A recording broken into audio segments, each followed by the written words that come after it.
Well, hello and welcome to the Situtory. Happy Friday, if it's Friday when you're watching this. I hope you've had a fantastic week. If you're new here, my name is Jane and I'm a textile artist based in Scotland, and I run a club that encourages people to kind of rekindle their creativity by connecting to the natural world. You'll find all the details about this in the blurb underneath here. So this week, as you might tell, my blue hands, I harvested the first of the indigo that I've been growing here. Now, indigo,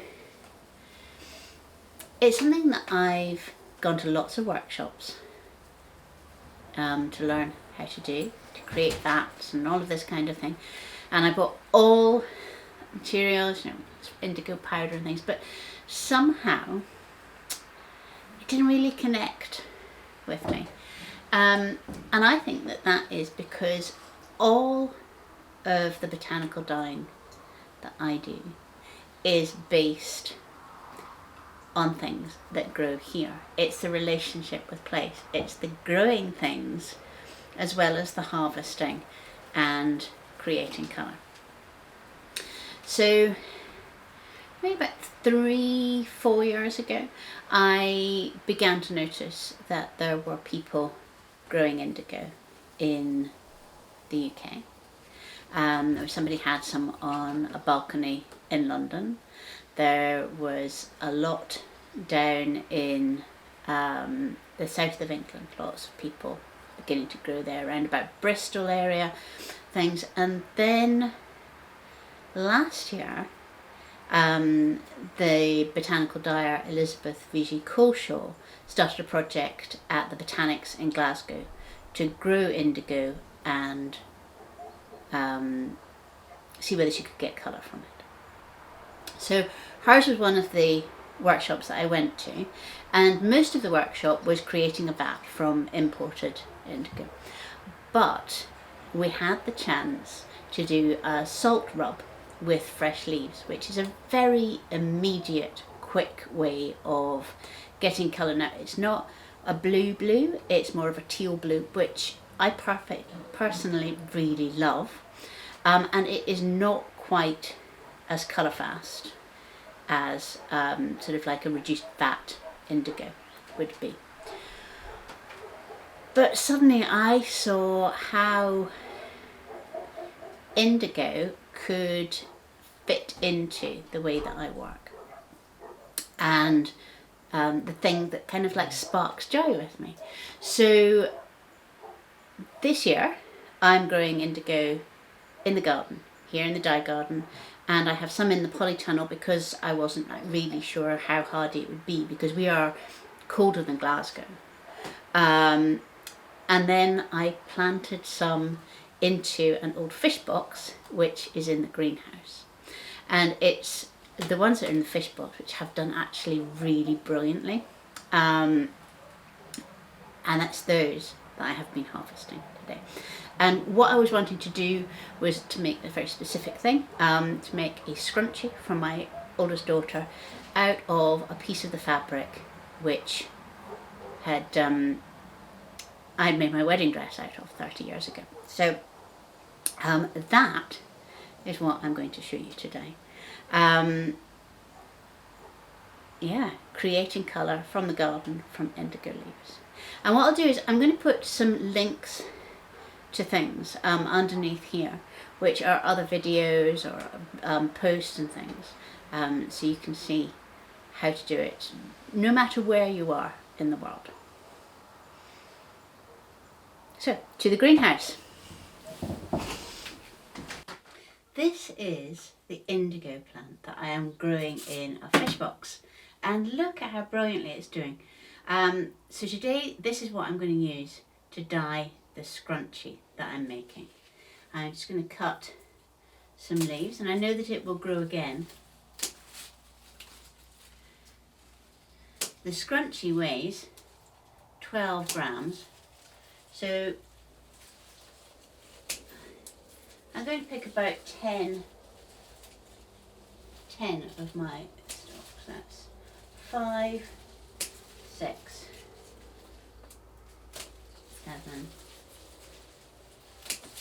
8, 9, and 10. And now I'm going to take them very quickly down to the studio and get dyeing with them. What I'm wanting to do with the leaves, which I have here, is to dye this piece of fabric to make a scrunchie for my older daughter Zoe. And the fabric is actually leftover fabric from my wedding dress, 30 years ago almost, 30 years ago next month. I made my wedding dress out of this beautiful hand-woven wild silk, which cost £3 a yard at the time, which is why we were very generous in the amount that we bought. So I still have a little bit, which I found in my mum's craft room. So I have brought this back, and I thought I would use the very precious indigo that I have and a very precious piece of this fabric to make a scrunchie for Zoe, because she has beautiful thick wavy hair. So this weighs 12 grams, this weighs a lot more. I'm just going to take off all the leaves and put them into the jar. Now, simply one of the important things is that you keep the leaves cool and from wilting, and what I would say is we do not have a problem with that in Scotland at the moment. It's a very, very cool summer, so these are all really perky. But if you are hot, then you can put them in the fridge. You could store them in a bowl of iced water. In here.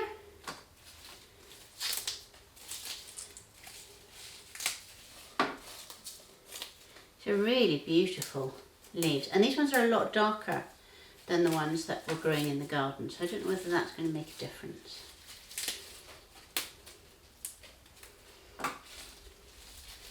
Fill up my bowl with leaves. There's a couple left over there. Right. Then I'm going to tip in some salts, about a teaspoon of salt. It's quite fine because I ground it. You can use any kind of salt, like sort of table salt, that kind of like pourable salt, like anything. But what I would say is if you're using quite coarse salt, then you are better to grind it down. I'm putting on gloves because I'm becoming much more aware of how many times I put my hands into dye stuff, so I'm just trying to minimise that a little bit. And then I'm just going to start massaging the leaves. Can you hear them? Crunchy, crunchy. And already I can see the liquid starting to come out. Bring the camera nearer. Well, I'm going to have to ditch the gloves because look at how pathetic they are. I do not recommend these recyclable gloves. Let's just go in there with my hands.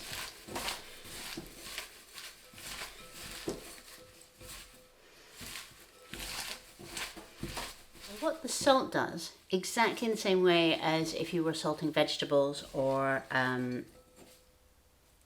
treating kale, put it in a pie, is just taking out all of the liquid from inside the leaves. You can see already it's really, really wet. Now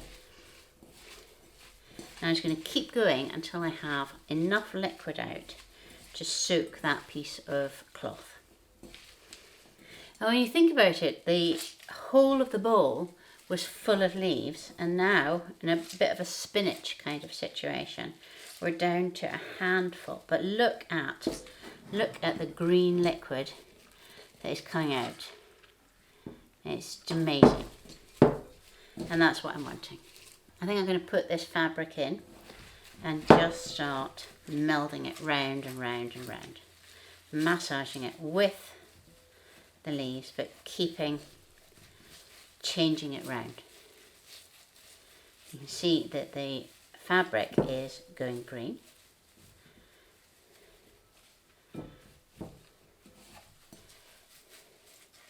And then the magic happens as that liquid meets the oxygen and turns kind of a bluey teal. It's not going to go like an indigo vat, and it isn't actually as colour fast as an indigo vat. But there's something about the process that is just a lovely thing to do. Really lovely thing to do. You see, there we go, how green it's going.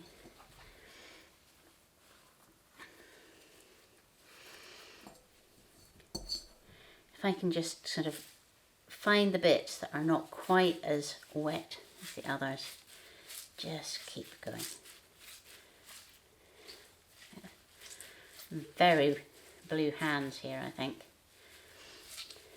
Look at that. So it's now green. And then gradually, it's going to go more of a blue shade. A wee bit there.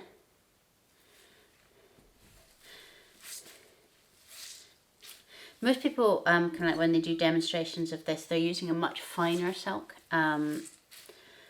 But what I'm wanting is something that will actually stay in Zoe's hair. So I really like this kind of slubbiness. And now I'm wishing that I still had long hair and could wear a scrunchie. Right, well, I think that that is enough. And what I'm going to do is I'm just going to put it out in the air and see what colour it changes. Right, and as a bit of an experiment, I'm going to see what happens if I just put some silk embroidery thread in with this and squish and squish and squish, and see what happens, really. This is just a leftover bit of silk thread. I don't sell the silk embroidery threads anymore. I sell recycled cotton, just to make everything very easy. But I have this one little bit left over in my drawer. So let's see what happens.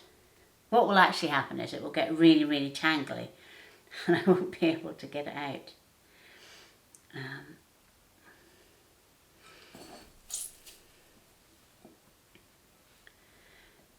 And also because this is to some extent really a surface thing, indigo is a very different kind of dyeing. There is the chance that it might just wear off in embroidery when you're putting it through the needle, but I don't care for the things that I use for mending, so it will be a nice experiment. I'm just going through it and making sure that my wad of leaves is going right the way through. Though you could of course have a variegated one. And it's going this beautiful kind of, don't know, almost like a peppermint green. And that will change as it oxidizes into more of a bluey teal.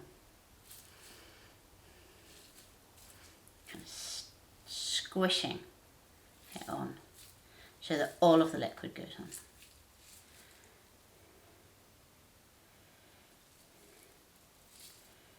And the reason that I'm doing this with silk rather than the cotton ones is that this whole process works a lot better with protein fibres. So wool is a protein fibre and silk is a protein fibre, and that means that the colour will go on very well to them. So I've used the silk for the scrunchie, and this is silk again for a piece of embroidery thread.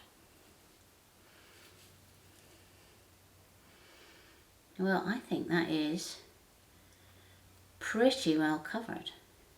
So I'm going to leave it at that rather than damage the threads. And I'm going to go and hang it up. See what colour it turns. Right, and this is how the colours have come out. It isn't completely dry. I did have this great idea that I would make the scrunchie and things, and I'd show you how to make the scrunchie, but it's not dry. So I'll do that next week. But this is the colour that came out, which I am thrilled with. I just think that's so beautiful. This is a teeny scrunchie that I made a couple of days ago, just to see whether it was going to work. And you can see that it will probably go slightly bluer as it dries. And then this is the silk embroidery thread. You can see it is, again, absolutely beautiful colour. So next week I will show you how to make the scrunchie. But what I would say is that my experiment with growing the indigo in a fish box, which is basically like a large pot, means that I believe anybody in the UK with just somewhere to park a little pot could try growing indigo very successfully, particularly if you don't want to do, you know, in a vat. You don't need masses and masses of it. You're just wanting to experiment with how you could get glorious colours like this. So I will link everything so you can go rabbit holing if this is the kind of thing that you're interested in. And in the meantime, I hope that you have a lovely weekend, and I will see you next week.